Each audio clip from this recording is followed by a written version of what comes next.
মহল কোনোভাবে ভালোভাবে তারা নিচ্ছে না।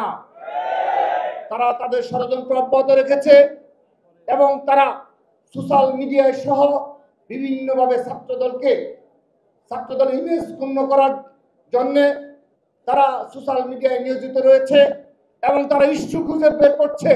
সামান্য কোনো ইস্যু পেলে এই ছাত্রদলের বৃহৎ পরিকল্পনা এবং আমাদের এই সাধারণ শিক্ষার্থীদের মতামত নিয়ে ছাত্রদলের পথ চলায় তারা বিঘ্ন ঘটানোর জন্য গভীর ষড়যন্ত্রে লিপ্ত রয়েছে। সংগ্রামী উপস্থিতি, তারই ধারাবাহিকতায় গতকাল খুলনা বিজ্ঞান ও প্রযুক্তি বিশ্ববিদ্যালয় কুয়েটে যে অনাকাঙ্ক্ষিত ঘটনা ঘটেছে সেই পুরো ঘটনার জন্যে অবশ্যই ছাত্রদলের সভাপতি হিসেবে আমি ব্যথিত, মর্মাহত এবং দুঃখ প্রকাশ করছি। যে বা যারাই এখানে আঘাতপ্রাপ্ত হয়েছে, আহত হয়েছে, সকলের সুস্থতা কামনা করছি এবং আমাদের একটি অগ্রগামী টিম, আমাদের ছাত্রদল কেন্দ্রীয় সংসদের সিনিয়র সহসভাপতি, সিনিয়র যুগ্ম সাধারণ সম্পাদক সহ ছাত্রদল কেন্দ্রীয় সংসদের একটি টিম ইতিমধ্যে খুলনায় অবস্থান করছে এবং তাদের চিকিৎসার খোঁজখবর নেওয়ার জন্য সচেষ্ট রয়েছে।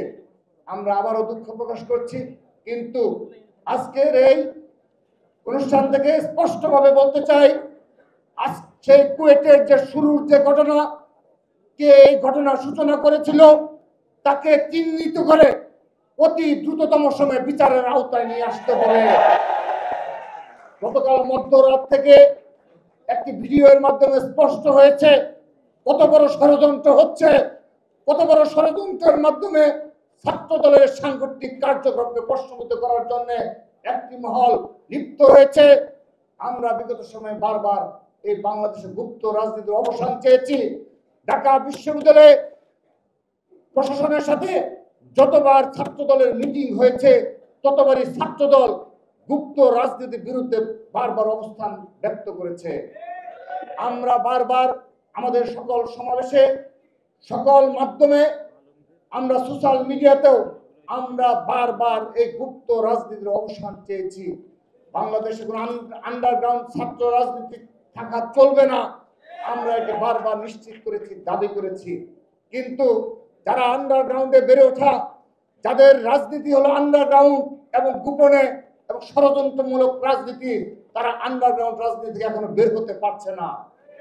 প্রিয় উপস্থিতি, তার এই ধারাবাহিকতায় গতকাল কুয়েটে একটি মিছিল থেকে আমাদের ছাত্র দলের সমর্থক এবং কর্মীদের উপর, যারা এখন আমাদের কোনো কমিটি নেই, কুয়েটে ছাত্র দলের কোনো কমিটি নেই এবং কিন্তু আমাদের সমর্থক এবং কর্মী রয়েছে, সেজন্য সদস্য ফরমকে কেন্দ্র করে তার আগের দিন, সংঘর্ষের আগের দিন ছাত্র দলের সদস্য ফরম বিতরণকে কেন্দ্র করে যে অনাকাঙ্ক্ষিত ঘটনা ঘটেছে, আমরা সোশ্যাল মিডিয়ার মাধ্যমে এবং কয়েকটি ভিডিও ফুটেজের মাধ্যমে দেখতে পেয়েছি যে বৈষম্য বিরোধী নামধারী কতিপয় গুপ্ত সংগঠনের নেতা কর্মীরা যখন মিছিল নিয়ে যাচ্ছিল, তখন নিরীহভাবে ছাত্র দলের কতিপয় ভাইয়েরা আমাদের হেঁটে যাচ্ছিল, তখন অতর্কিতভাবে একজন শীর্ষ নেতা, এই গুপ্ত সংগঠন এবং বৈষম্য বিরোধী নামধারী একজন শীর্ষ নেতার নির্দেশে এবং সরাসরি তার নির্দেশে এবং তিনি সরাসরি অংশগ্রহণের মাধ্যমে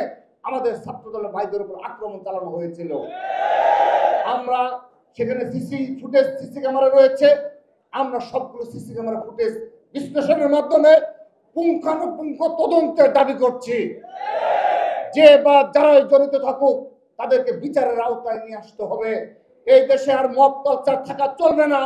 যখন ইচ্ছে হবে আক্রমণ করা হবে, সেই কালচার আমরা আর মানব না।